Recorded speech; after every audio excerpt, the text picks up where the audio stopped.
Children, you know electrostatics, and after that you will be study here moving charge and magnetism. What do you mean by the moving charges? What do you mean by charge at rest? First of all, I will understand here, if charge at treated as a point charge, if a charge treated as a point charge, when it is at rest, it produces electric field around it. जब charge कोई rest में होता है और वो point charge हो तो अपने चारों तरफ एक इलेक्ट्रिक फील्ड डेवलप करता है। आई बात समझ में? तो सबसे पहले मैं यहां बात करूंगा नेचर लव सिमेट्री। पहली बात तो सिमेट्री का मतलब आप जानते होंगे, all happening in electrostatics same happening in magnetostatics. Electrostatics क्या कहता है, थोड़ा सा मैं इसके बारे में रिकॉल करूंगा। आप लोगों ने बहुत कुछ पढ़ा, चैप्टर 3 में पढ़ा होगा आप लोगों ने। जब चार्ज मूव करता है तो जब चार्ज मूव करता है तो करंट प्रोड्यूस होता है। क्या प्रोड्यूस होता है बेटा? Current, you know well. और वहां पे आपने पढ़ा था करंट इलेक्ट्रिसिटी, पढ़ा था ना, करंट पढ़ा था, किरचॉफ लॉ वगैरह पढ़ा होगा मुझे लगता है जहां तक यू नो वेल। किरचॉफ के 2 लॉ होते हैं, एक करंट का लॉ और एक लूप का लॉ, मेश लॉ। ये सारी चीजें पढ़ करके हम आगे बढ़ते हैं। और इसके पहले मैं आपको थोड़ा सा कुछ आइडिया देता हूं। There are 2 things, one is electric field. What do you mean by electric field? Children, you know electric field, you are aware, if you have some charge q, that charge develops an area around it। एक charge है और इस charge को हम source charge भी जानते हैं। इस चार्ज को हम क्या जानते हैं बेटा? सोर्स चार्ज जानते हैं। इस चार्ज के अंदर इतना पोटेंशियल है, इस चार्ज के अंदर क्या है, इतना पोटेंशियल है कि अपने चारों ओर एक फील्ड डेवलप कर लेता है। क्या डेवलप कर लेता है? फील्ड। तो कैसे डेवलप करेगा इस चार्ज को? इस चार्ज को हमने क्यों कहा, इसने चारों ओर अपनी तरफ अपनी साइड में क्या कर लिया, इसने एक फील्ड डेवलप कर लिया। ये डॉटेड लाइन क्या बताती है? आपकी फील्ड बताती है। क्या बताती है? आपकी field. You know that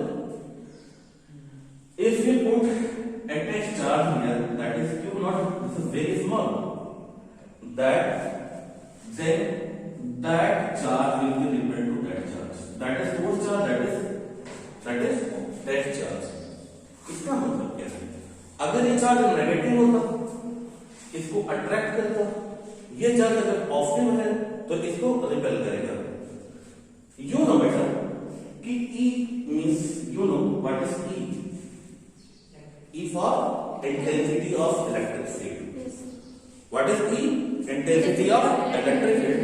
It is defined as, it is a vector quantity. It is defined as electrostatic force. One is attraction or as well as repulsion. Electrostatic force acting per unit test charge within electric field. आई बात समझ में? Electrostatic force, वो electrostatic force किस पर लग रहा है? Test charge पर लग रहा है। और टेस्ट चार्ज कहां पे रखा है? इलेक्ट्रिक फील्ड पर रखा है। तो this is nothing, this is electric field. Beyond the electric field is what? Infinity. आई बात समझ में? इलेक्ट्रिक फील्ड के बाहर जो कुछ लाई करता है वो क्या होता है? इन्फिनिटी।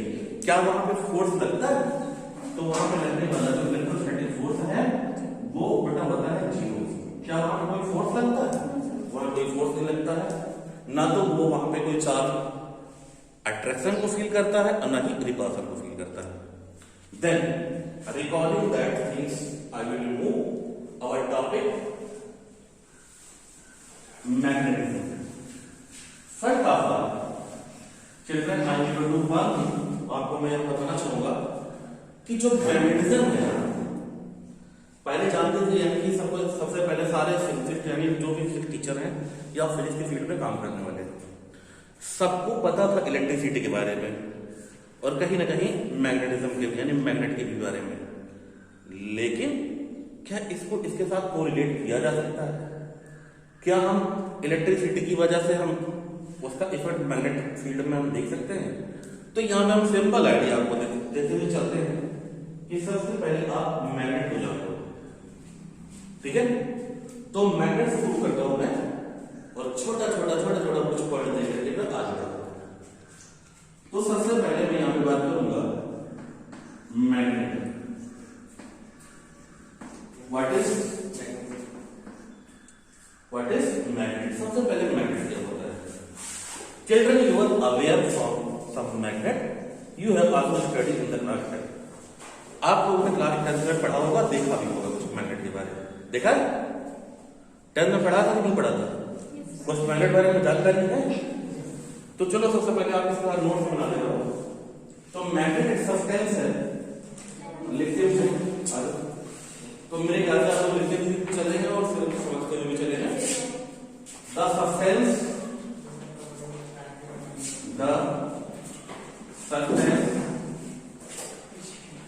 which attracts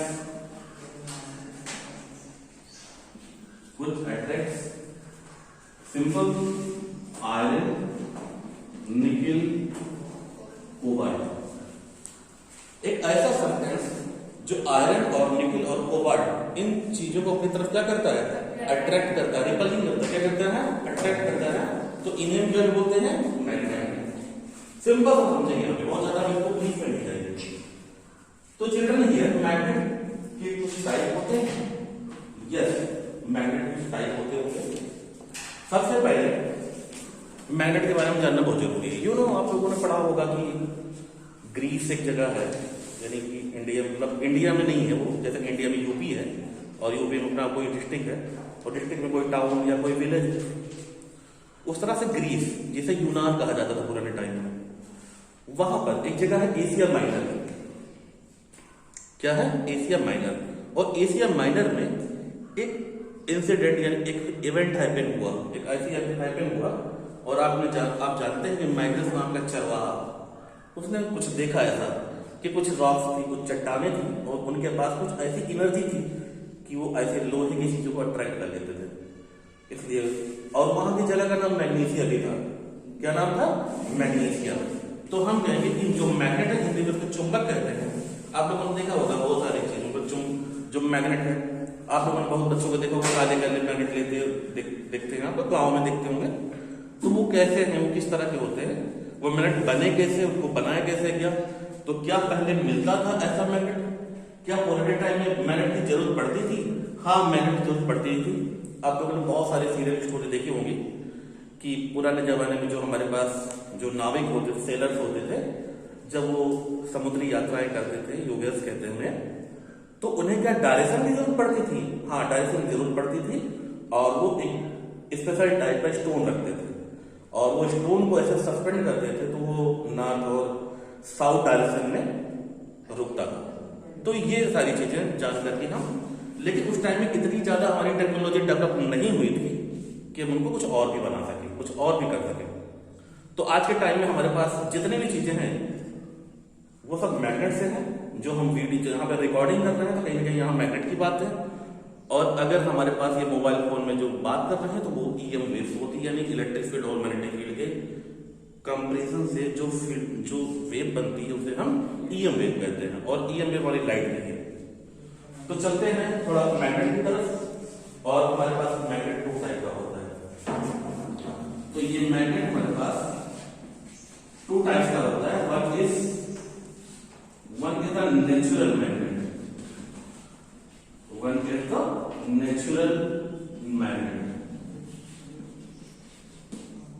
और second is the artificial magnet. Natural magnet, artificial magnet, 2 तरह के मैग्नेट होते हैं।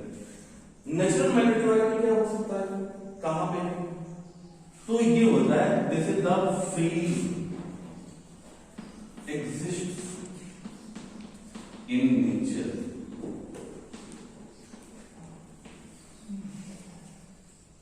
जो कहां पे मिलता है? जरूर मिलता है, लेकिन इसका कोई शेप साइज नहीं होता। क्या इसका कोई शेप साइज होता है? कोई डिफरेंट शेप साइज होता है? नहीं। क्या ये चौक जैसा दिखता है? क्या रेक्टेंगल जैसा दिखता है? क्या सर्कल जैसा दिखता है? तो इसका कोई शेप साइज नहीं होता है।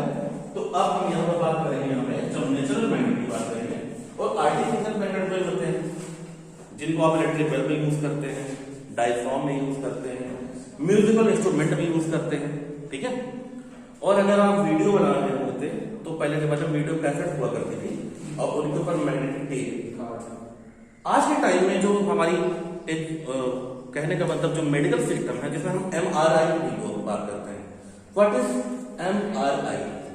Magnetic resonance endoscopy. कहने का मतलब है कि बिना मैग्नेटिक फील्ड के, यानी बिना मैग्नेटिक फील्ड के हम मेडिकल की एरिया में भी काम नहीं कर सकते, यानी कि हम कुछ ऐसा कुछ कर नहीं सकते।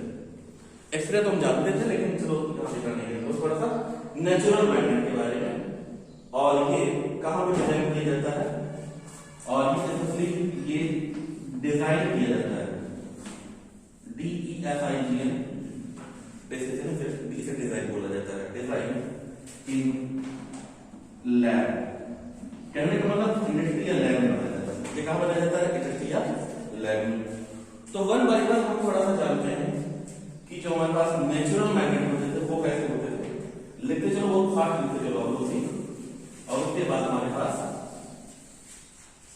क्या, तो चलो हम लोग यहाँ पे नेचुरल मैग्नेट के बारे में थोड़ा सा बात कर लेते हैं। तो नेचुरल मैग्नेट, नेचुरल बच्चों इसका कोई सेफ साइड नहीं होता, पता नहीं इस तरह का कुछ सेफ साइड होता था। और दिखता था किस तरह से? ये ब्लैक जैसा दिखता था, ये ऐसे ना, इसका कोई डेफिनेट साइज नहीं है। तो पहली बात तो यहाँ फट पॉइंट ये हो जाएगा कि जो नेचुरल मैग्नेट होगा इसकी कोई डेफिनेट शेप साइज नहीं होगी। तो यहां पे हो जाएगा having no definite shape and size, जिसकी कोई शेप साइज नहीं होती है। आई बात समझ सबको? Got it? बोलो यस सर, यस सर। तो अब पहली बात तो ये, इसका कोई शेप साइज नहीं होता। क्या इसकी फिजिकल प्रॉपर्टी होती है? फिजिकल प्रॉपर्टी जिसे हम देख सकते हैं, जिनको हम फील कर सकते हैं। आई बात समझ? जिनको हम देख सकते हैं। तो दिखने में कैसा दिखता है? ये रॉक जैसा दिखता है।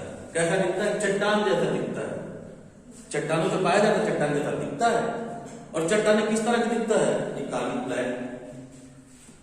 तो सेकंड जो पॉइंट है हमारे पास वो क्या है? इसका कोई शेप साइज नहीं होता है। तो इट इज किससे बना होता है? यू नो आर मतलब आयस। यू नो आप जानते हैं, ये कार्बन है, कार्बन। तो कार्बन के और क्या होता है? ग्रेफाइट और diamond. You know what is carbon? Carbon family में बहुत सारी चीजें आती है, उनमें से कुछ और भी डेरिवेटिव्स हैं जो कार्बन की फैमिली में आते हैं। तो यू नो कि जैसे कार्बन फैमिली में कुछ आते हैं, उस तरह से हमारे पास हीरा, वो डायमंड और ग्रेफाइट आता था। तो ये भी हमारे पास क्या है? किस तरह का होता है? स्टोन किस तरह का होता है? इट इज और ऑफ Fe3O4। ये फेरिक ऑक्साइड का और होता था। क्या होता था बेटा? आई बात समझ में? Second third things, it is looks like a black stone. ये किस तरह से दिखता था? ये ब्लैक स्टोन जैसा दिखता था। पहले तो जान लिया कि ये फेरिक ऑक्साइड है, ये ब्लैक स्टोन जैसा दिखता है, इसका कोई शेप साइज नहीं होता। मैग्नेट कहा है तो कहने का मतलब इसके अंदर कुछ अट्रैक्टिव प्रॉपर्टी होती थी। क्या बहुत ज्यादा खींचता था या बहुत ज्यादा रिपेल करता था? ऐसा क्या ऐसा होता था इसके अंदर? तो ये भी थोड़ा जानना चाहिए। तो इसके पास जब ये खींचता था तो वो मामूली से खींचता था। इसके अंदर अट्रैक्टिव जो पावर पावर ऑफ अट्रैक्शन होता था, यानी अट्रैक्टिव जो अट्रैक्शन का नेचर होता था बड़ा मामूली होता था। क्या होता था बेटा? बहुत मामूली होता था। तो उसे हम बोलते हैं फीबल। फीबल का मतलब बहुत कम, बहुत कम। तो इसके पास जो अट्रैक्टिव पावर था, इसके पास कहने का मतलब इसकी जो मैग्नेटिक प्रॉपर्टी थी वो बिल्कुल बहुत कम थी। Highly feeble, highly feeble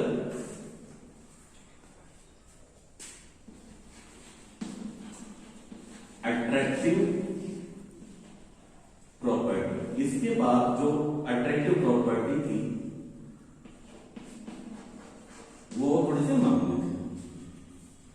black stone, इसको हम लीड स्टोन भी कहते थे, लीड स्टोन भी कहते थे। क्यों लीड स्टोन कहते थे? क्योंकि डायरेक्शन को भी शो करता था। किसको शो करता था? ये डायरेक्शन। उसके बाद अगर हम इस पॉइंट को थोड़ा सा नोट करें कि अगर हम इसको फ्रीली सस्पेंड कर दें तो कहां रुकता था? On suspending freely rests in north and south direction, north and south direction में रुक भी जाता था। तो इस तरह का मैग्नेट हुआ करता था। बहुत सारी इस तरह की खूबियों को लेकर के फिर लोगों ने, फिजिसिस्ट ने, है ना, इंजीनियर्स ने एक नया मैग्नेट डिजाइन किया और उस मैग्नेट को हम लोग आर्टिफिशियल मैग्नेट कहते हैं। क्या कहते हैं बच्चों? आर्टिफिशियल मैग्नेट कहते हैं। समझ में? कोई डाउट? Note it please. हो गया? Then now I will discuss anything artificial magnet.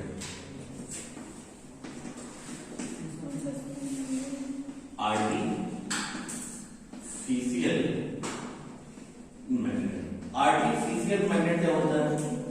इसे हम एक्चुअली हम मैग्नेट, मैन मेड मैग्नेट कहते हैं। उसे इंसानों ने बनाया था, उसे भगवान ने बनाया था, वैसे इंसानों ने बनाया था।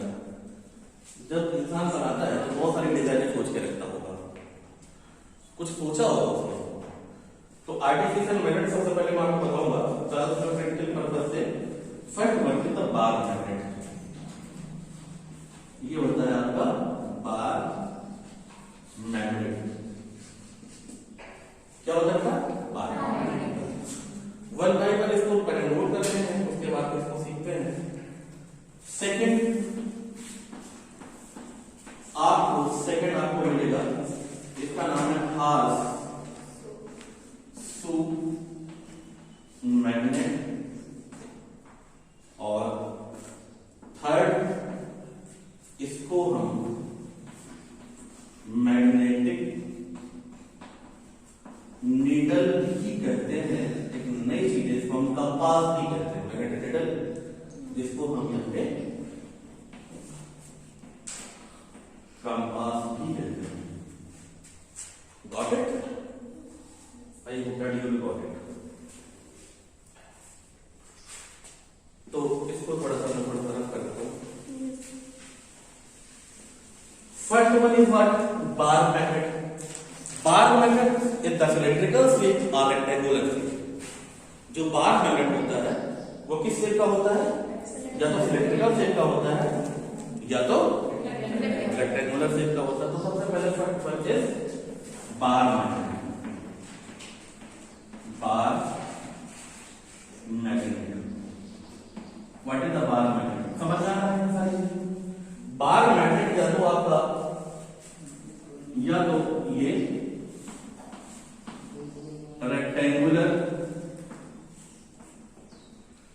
रेक्टेंगुलर शेप में होता है, या तो आपका ये सिलिंड्रिकल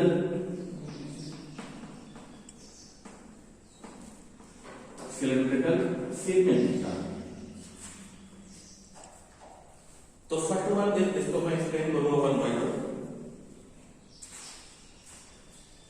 वन बाय वन मैं इसको एक्सप्लेन करूंगा कि जो बार मैग्नेट है वो किस तरह से दिखता है। एक रेक्टेंगुलर जैसा दिखता है और एक, तो सबसे पहले ये हमने ऐसे बनाया, ये हो गया हमारे पास, ये हो गया हमारे पास बार मैग्नेट। रेक्टेंगल के जैसा दिखता है। इसके पास दो पॉइंट होते हैं, इस पॉइंट को हम नॉर्थ और इसको हम साउथ कहते हैं। यानी इसके साथ ये कॉन्सेप्ट के साथ साथ मैं आपको बहुत सारी चीजें यहाँ पे समझाता हूँ थोड़ी चलूंगा। जब आप मैग्नेट पढ़ोगे आगे, थोड़ा सा इसके आगे तो मैंने कुछ चीजों को यहाँ पे ला करके यहाँ पे कंपाइल कर दिया। ये पॉइंट क्या है, एन और S. What is an and what is S? It is magnet. तो समझ में बच्चे ये क्या है आपका, इसे हम रेक्टेंगुलर मैग्नेट बोलते हैं। क्या बोलते हैं? Rectangular magnet. अगर मैं इस मैग्नेट को कुछ इस तरह से डिजाइन करूं, कुछ मैं इस तरह से डिजाइन कर दूं, मैं ठीक, कुछ इस तरह से, ठीक है, ये इस तरह से डिजाइन कर दूं, ठीक, और यहां पे एन, इधर एन और इधर एस लिख दूं, तो वो तो है आपका बार मैग्नेट जैसा। But what is here? It is length और it is breadth. It is length, it is diameter, radius. Necessary condition, अगर आप बनाओगे बार मैग्नेट को, अगर आप बार मैग्नेट को आप बनाओगे तो इस बात का ध्यान रखना पड़ेगा कि बार मैग्नेट की जो लेंथ होती है वो हमेशा ब्रेड्थ से ज्यादा होती है, या जो लेंथ होती है उसकी डाय से ज्यादा होता है। Got it? समझ में आया? जब आप बार मैग्नेट बनाओगे तो बार मैग्नेट की जो लेंथ होगी वो किससे ज्यादा होनी चाहिए? किससे ज्यादा होनी चाहिए? डायमीटर से या उसकी ब्रेड्थ से ज्यादा होनी चाहिए। Got it? अब यहां पे चीज और भी आती है, क्या कुछ और भी पॉइंट्स आ सकते हैं? What is an and S? North and south, है ना? बहुत अच्छे बच्चे। नॉर्थ क्या है, साउथ क्या है, जरा इसके बारे में थोड़ी सी बात करते हैं।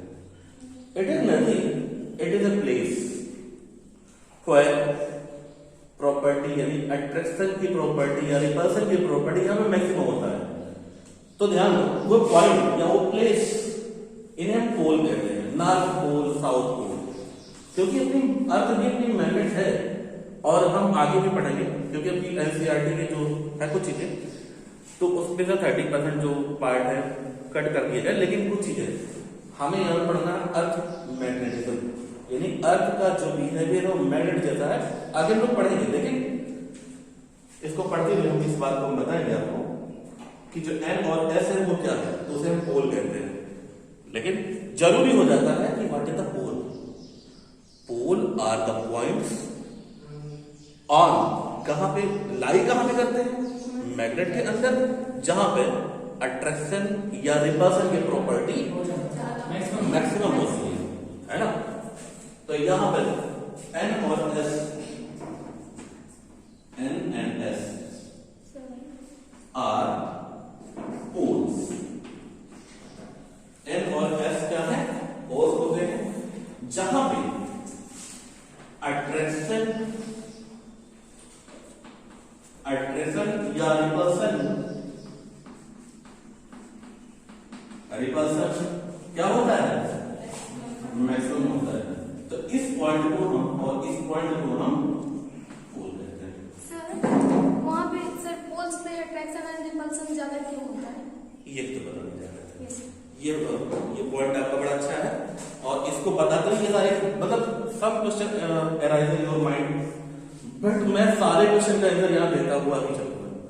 क्यों होता है, कैसे होता है, क्या ऐसा पॉइंट है, तो यहाँ पे डिस्कस करूंगा अलग से पॉइंट। बार मैग्नेट के बीच में पॉइंट होता है, यहाँ पे ऐसा क्यों होता है, कैसे पता चला? तो थोड़ा सा टाइम लगेगा उसको समझने में। कैसे पता चला कि यहाँ पे मैग्नेटिक फील्ड की इंटेंसिटी ज्यादा होती है? यहाँ पर मैग्नेटिक फील्ड लाइन बहुत क्लोज होती है। Magnetic field line, you know electric field lines आप लोगों ने पढ़ा होगा, डाइपोल पढ़ा होगा, लूप की फॉर्मेशन होना, तो जिस पॉइंट पे इलेक्ट्रिक फील्ड लाइंस बहुत क्लोज होती हैं, that point intensity of electric field is the maximum. जहां पे काफी वाइडली स्पेस्ड होती है वहां पे इंटेंसिटी मिनिमम होती है। तो सेम थिंग यार हैपन हियर, दोनों चीजें यहाँ पे भी होंगी, वहां पर यहाँ पे ये डाइपोल जैसा भी होगा, इसको अगर डाइपोल बताएंगे। तो यहाँ पे पॉइंट नोट कर लिया हम लोगों ने, चलो अब यहाँ पे चीज जान लो कि एक पॉइंट यहाँ होता है जिसे न्यूट्रल पॉइंट कहते हैं। क्या कहते हैं बच्चों? Neutral point. तो नोट करो न्यूट्रल पॉइंट। न्यूट्रल पॉइंट आप लोगों ने थोड़ा सा ध्यान दिया होगा, जब इक्विलिब्रियम कंडीशन चार्जेस को रखते हैं प्लस क्यू माइनस क्यू, तो वहां पे आप लोगों ने देखा होगा फोर्सेस का कैलकुलेशन किया होगा, इंटेंसिटी का कैलकुलेशन किया होगा। या आप डाइपोल की बात करते हो, डाइपोल के सेंटर पर जिसको ओ कहते थे वहां से डिस्टेंस को आप मेजर करते थे एक्सियल पोजीशन और इक्वाटोरियल पोजीशन के लिए। आखिर पोजीशन कौन सी पोजीशन होती थी? वो पोजीशन जो उसके बीच में डाइपोल के बीच में लाई करती है। क्या उन जगह पे अट्रैक्शन मैक्सिमम होता था या मिनिमम होता था? उस पॉइंट पे जो नेट फोर्स होता था वो जीरो होता था। क्या होता था? Net force zero. कौन सा नेट फोर्स? इस पर लगने वाला, इस पर लगने वाला, यानी इस पर और इस पर लगने वाला जो नेट फोर्स होता था वो इक्वल और अपोजिट होते थे। तो being equal and opposite they will be cancel each other, they will be cancel each other, then net force equal to zero. अब हम दूसरे कंटेक्स्ट में बात कर लेते हैं कि इंटेंसिटी जीरो होती थी।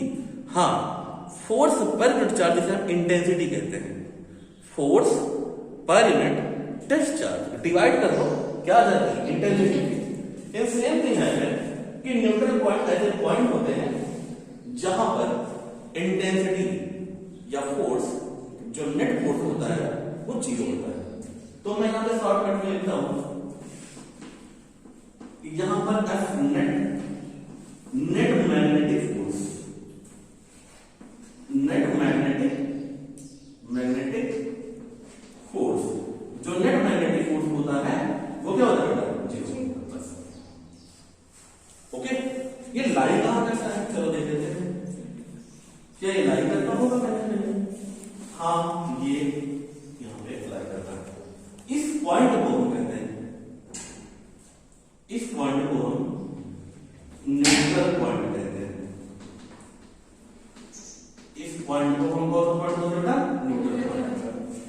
जहां जो कहां बीच में लाई करता है? दोनों के बीच में लाई करता है। क्या डाइपोल जैसा बिहेवियर करता है? Yes, it behaves like a dipole. You are +2 level student. Then what happened here? This is minus q, this is the plus q here, है ना? Just right here. Then what will be length of dipole को हम लोग यहाँ पे 2l भी कहते हैं। What is 2l? Length of dipole, क्योंकि जो बार मैग्नेट है वो डाइपोल के जैसा बिहेवियर उसका होता है। आई बात समझ में? जो आपके पास ये आपका क्या हुआ? Bar magnet. तो बार मैग्नेट के अपोजिट पोल्स होते हैं, एक n और x, s minus Q and plus Q जैसा। तो अपोजिट चार्ज का नेचर और अपोजिट यहाँ पे पोल का नेचर और उनके बीच की जो सेपरेशन होती है जिसे हम फाइनाइट लेंथ कहते हैं, वो कितनी होती है? 2l। तो आगे जब हम इसको बात करेंगे तो देखेंगे। तो इतना जानना बहुत जरूरी है। ओके, इसमें अब कोई भी पॉइंट नहीं छूटा हुआ है। कैसे एग्जामिन करेंगे आगे? जैसे बच्चे ने पूछा था क्वेश्चन की, बड़ा अच्छा क्वेश्चन है, उसका हम जवाब अभी देंगे थोड़ी देर बाद। तो लिख लिया तुमने? ये समझ में आ रहा है? एफ नेट का मतलब क्या होता है? नेट मैग्नेटिक फोर्स या net magnetic field intensity. Net magnetic force zero होगा तो भैया नेट मैग्नेटिक इंटेंसिटी भी क्या होगी? जीरो होगी। Got it? Okay. Then what happened here?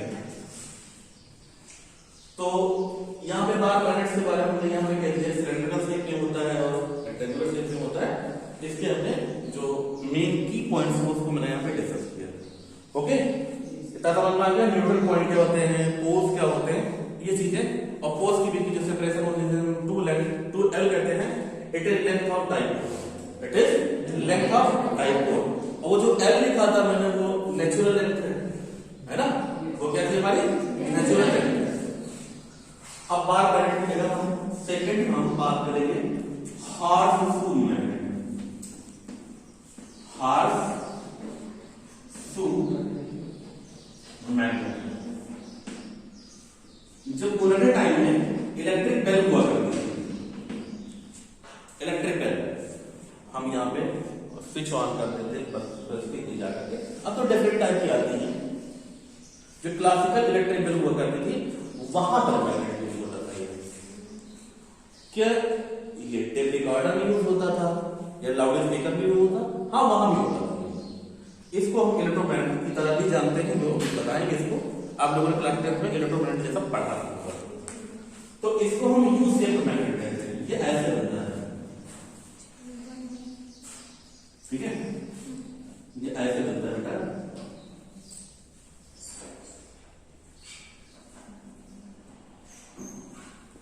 और यहां पे लेफ्ट साइड में एन, राइट साइड में आपका एस होता है, यानी ये भी एन पोल है और ये भी एस पोल है, ठीक है। तो क्या ये मैग्नेट है? हाँ, ये भी है मैग्नेट, और ये आर्टिफिशियल मैग्नेट है जिसको हम लैब में एक स्पेशल पर्पस के लिए डिजाइन करते हैं। Got it? एंड और इसका जो यूज होता है वो होता है बेटा इलेक्ट्रिक बेल। फिर कहां होता है? लाउड स्पीकर में। इलेक्ट्रिक बेल और लाउड स्पीकर में होता है, यूज होता है। पहले लाउड स्पीकर होते थे ना, लाउड स्पीकर होते थे पहले, अब तो डीजे वगैरह होते थे, है ना। इसको बंद कर दो।